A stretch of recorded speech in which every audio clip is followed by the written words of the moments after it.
classic, over 80 times. And he claimed to, I should say he claimed, he sat in a theater in Japan with a sketch pad copying Disney's style, painstakingly copying the style of Disney cartoons. And in fact, he released a book in the 1950s called Bambi by Walt Disney by Tezuka Osamu. He actually published a book in which he redrew the Bambi story and sold it on the streets of Japan. Of course, Disney Corporation did not know about this. The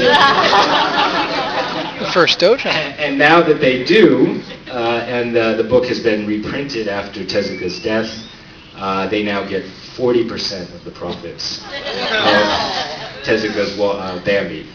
But anyway, that's another story. So I began to study these artists and research this and interview people, and I was learning more and more how critical American pop culture and American pop art was and is to the artists who produce the Japanese medium. It doesn't mean that Naruto looks like anything that comes out of America. That's not what I'm saying. But it is interesting to note how much of, as I put it in the book, American DNA survives in these artists of the Japanese media and what they do with it. And that's, of course, part of what I'm writing about, is the transformation that occurs when another culture approaches an American art form and does something new to it. Of course, this is often the story of Japan, going back to automobiles, electronics, the light bulb. Some of you may know Panasonic or National, the big electronics giant in Japan. Their founder, Matsushita, came to the United States to study General Electric's light bulb factories. And he went back to Japan, and he said they have this great way of, the assembly line, this great way of having an efficient factory where people just, add a little bit here, add a little bit there, and you have a light bulb, and they produce a lot of light bulbs. So he said, we got to copy that, but he said the only thing that we got to do better is we got to have employees who like their jobs. Because he said all the American factory workers hate it. They hate their jobs, they joke about their bosses, they make fun of their bosses, they can't wait to get out and drink beer. So he said we got to try to do this a little bit better and make sure the employees really enjoy their job. So there you get the company song in Japan. The dormitories, most conservative corporations in Japan provide their employees with a place to live. So you don't have to go looking for an apartment, you have your own place to live and stay, and you're part of a community. So I want to start by saying that these anime studios that produce the work that you see, even manga publishers and so on, it's a real tight, almost, I hesitate to use this word in Japan, but almost feudal community of producers. Just about everyone knows everybody else. They work in fairly modest environments. In fact, in some cases, very poor environments. If you go to an anime studio, typically it's a very small office space with a lot of cubicles and people sitting under fluorescent bulbs. Their garbage cans are filled with takeout boxes and bento boxes from convenience stores. And they work very long hours for very low pay. And one of the problems in the industry is that they're having trouble today attracting young Japanese. Because younger Japanese who've grown up much more comfortable than their parents don't want to work those hours for that pay, and they have other options. They can go into graphic design, they can go into web design, they can be manga artists instead of anime artists. And manga artists, in fact, in some ways are in a better position, because if you draw and write your own stories, you don't have to go to a factory. You don't have to work in an office. You can work out of your own home, submit your manuscript to the publisher, and if it's successful, make quite a lot of money. So there is a problem in the anime industry. That's one of many problems the industry faces right now. So the book emerged, and the central metaphor of the book is the Mobius strip, or the Mebius strip. Some of you may know the 19th century mathematical model where you twist it, you cut a piece of strip of paper, twist it at both ends, and then reattach it.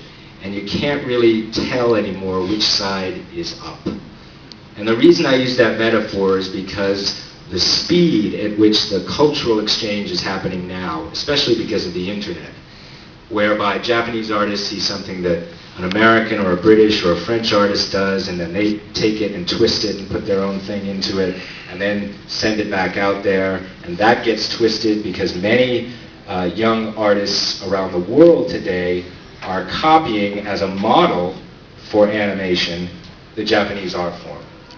As many of you know, 10 years ago, if you asked an American kid to draw a cartoon character, it was probably, well, maybe 15 years ago, it was probably Snoopy or Charlie Brown or Mickey Mouse. And today, it's much more likely to be Yu-Gi-Oh!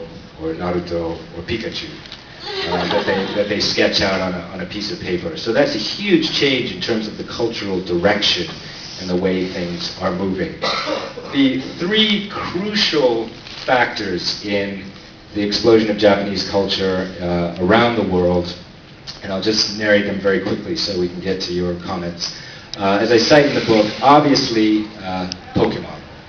Pokemon was huge in the late 1990s. I don't know if any of you were once of the Pokemon generation, but it was an enormous global hit for the Japanese anime industry. Really took them all by surprise, and they managed to combine what I call the golden triangle, where they market the animation and the stories, they market the toys or collectibles, right? And then they market the idea, the fundamental IP.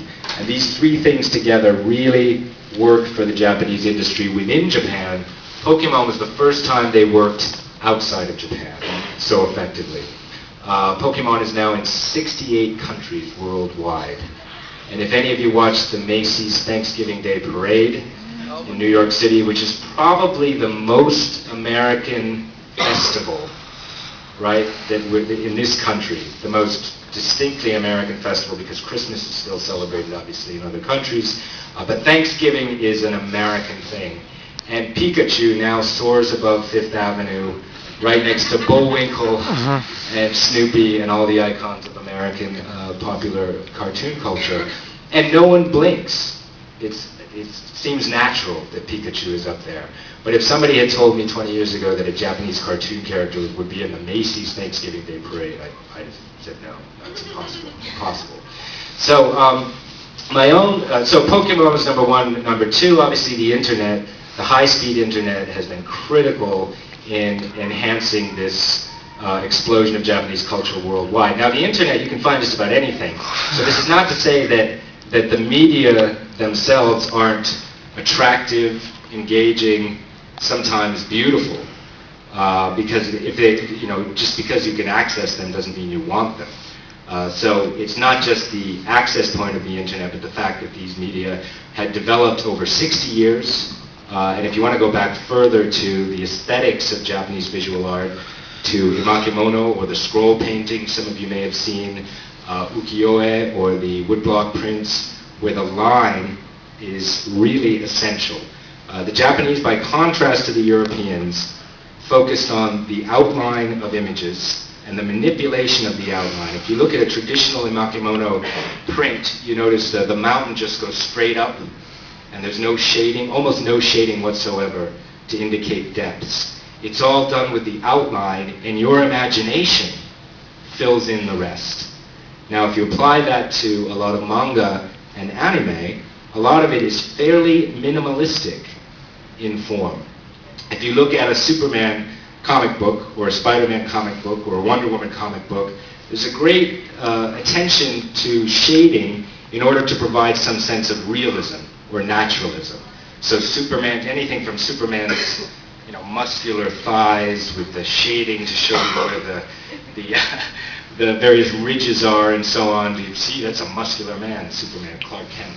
Anime, by comparison, is all edges, right? The spiky hair, or the outline of a face, or the shape of a silhouette.